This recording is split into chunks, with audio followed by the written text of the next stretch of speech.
Good morning students. जैसे कि previous class में हमने स्टडी किया urban agglomeration economics, now we continue our topic. Gradually large industrial agglomeration take place. धीरे धीरे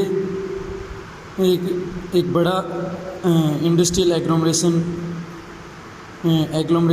क्रिएट होता है, यानी कि बड़ा इंडस्ट्रियल समूह स्थापित हो जाता है।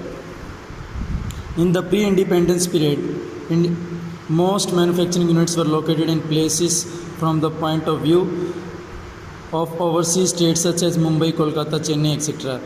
आज़ादी से पहले यानी प्री इंडिपेंडेंस पीरियड में क्या था, जो हमारी ज़्यादातर मैन्युफैक्चरिंग यूनिट्स थे वो दूरस्थ यानी कि ओवरसीज़ एरिया पर यानी कि दूर स्थानों से के व्यापार पर स्थापित थी, यानी कि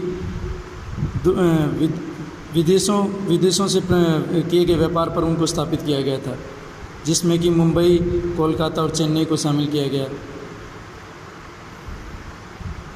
consequently there emerged certain pockets. परिणाम स्वरूप कुछ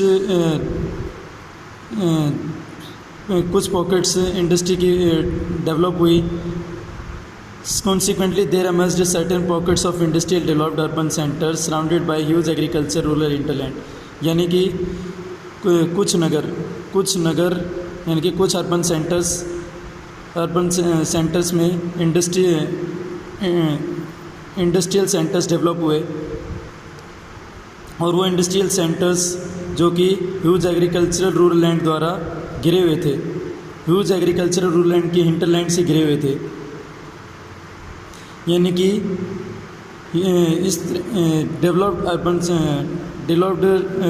इंडस्ट्रियल सेंटर्स अर्बन एरिया के अंदर एग्रीकल्चर रूरल यानी कृषि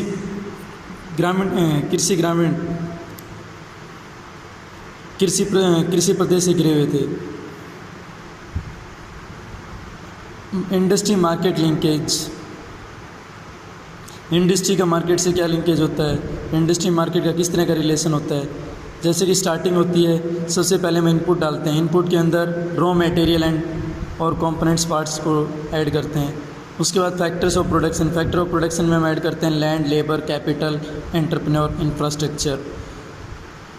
उसके बाद इन सब फैक्टर ऑफ प्रोडक्शन के बाद हम यानी कि हमारा जो गुड्स मिलती है वो फाइनल रूप में तैयार होके उसका फिर हम ट्रांसपोर्ट करते हैं। फिर उसके बाद ट्रांसपोर्ट के बाद उसको अलग अलग स्मॉल फैक्ट्रीज़ के अंदर अदर फैक्ट्रीज़ के अंदर उसका सेंड किया जाता है उसको। फिर आउटपुट निकलता है, आउटपुट को फिर दोबारा से ट्रांसपोर्ट के रूप में यूज़ किया जाता है। फिर मार्केट के अंदर जाता है, मार्केट से फिर मनी रिसीव की जाती है, मनी से फिर दोबारा से इसी तरह से इंटरलिंक चलता रहता है। The key to decision of the factories location is the least cost. किसी भी इंडस्ट्री को इस्टेब्लिश करने के लिए उसकी न्यूनतम कीमत को हम ध्यान में रखते हैं। Government policies and specialised labour also influence the location of industry.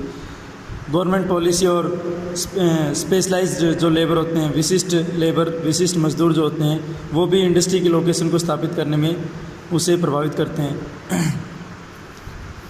Ideal location of industry. Ideal location of industry के अंदर हम शामिल करते हैं cost of obtaining raw material at site, उसके बाद decision to locate factory at site, cost of distribution of production, cost of production at site. These are the ideal location of an industry.